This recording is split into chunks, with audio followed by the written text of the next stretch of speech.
Well, Solar for Schools offers huge benefits. It provides upfront costs in a way that other companies weren't able to match at that time. So that seemed like a very obvious choice. And the community benefits and the community board offered by Solar for Schools is something that we've found to be hugely helpful and something that we've remained with ever since. Making a solar system for a school is a little bit more complex than for a supermarket or industrial building or whatever. What you're trying to do is build something which is the right size for the consumption of the school. You can build something that's too small and doesn't cover enough of the electricity demand.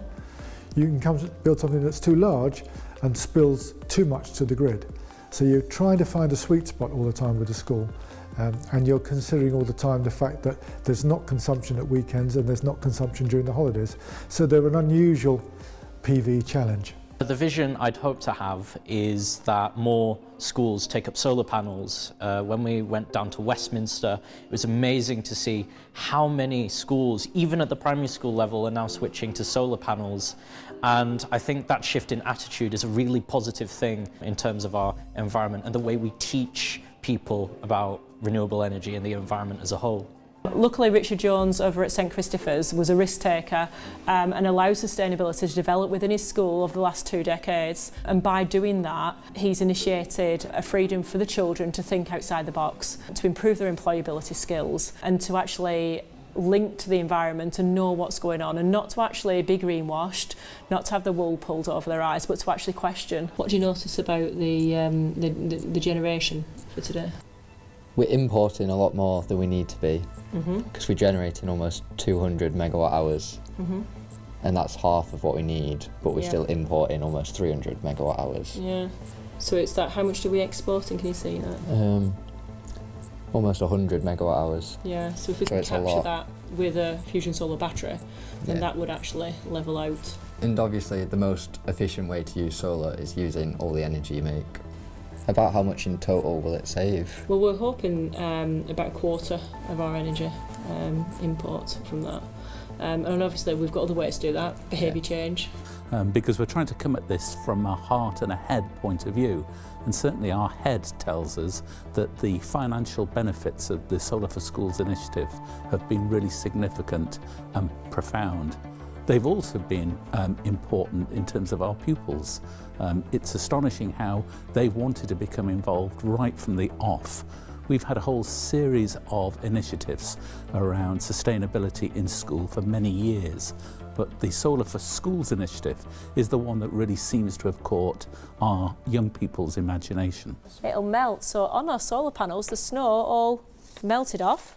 Because we set the angle at 10 degrees, it comes off straight away, and it also self-cleans when it rains. All right, so it should need very little maintenance. Does anyone know how long solar panels should last for? That it's the kids that can inspire the adults. If you have students who are well educated on renewable energy, on the green agenda and so forth, they go home and they pass that information on to their parents. So we've got around about a 300 kilowatt peak installation here that is running into 220 kilowatts of Huawei Fusion Solar inverters. That was installed sort of partway through 2023, and we've noticed over the couple of years that the installation here has been running that it's exporting around about a third of the electricity that's produced here to the grid. I think having these batteries will open up loads of new doors for our school and for the people who work here and the people who study here. I think we have EV chargers potentially on the table that could change and make lives easier in terms of the teacher front and also potentially the student front as well, because there comes a point at the sixth form where people start driving as well. So we're really happy to do our first battery storage installation at St Christopher's in Accrington. It's one of our friendly schools, if you like, where we'll do something like this, an innovation.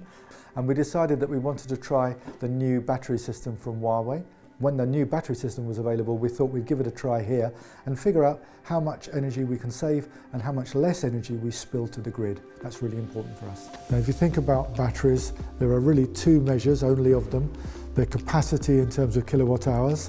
When you're considering a battery system, you have to think of how much power will it take and hold, and then how much at any one time can it transfer in and out of the battery.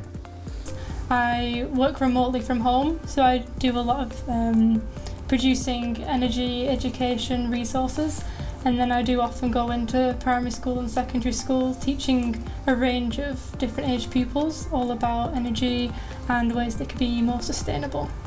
Yeah, so the Solar for Schools website has lots of different links. We're also in the process of making an education portal where schools will be able to access their live data a lot more easily. And on our live data they can see how much energy they're saving and the carbon they're saving and things like that, yeah.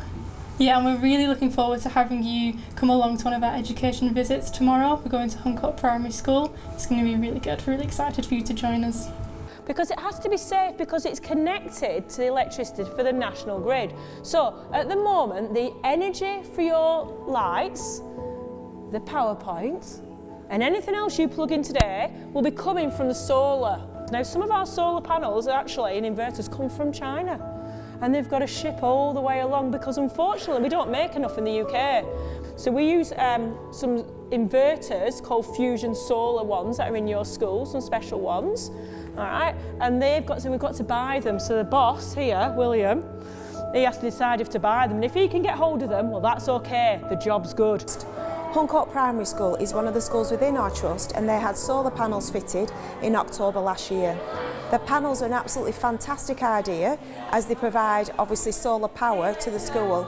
A lot of the time for primary school pupils, the things about the climate change can be quite heavy and quite daunting and upsetting for them. So hearing it in this sort of positive light of what their school's doing, generating electricity. And my class have taken part in a workshop where they've learnt lots more about it, which they've really enjoyed, working with the pupils from the other schools on this. It's been a really positive experience.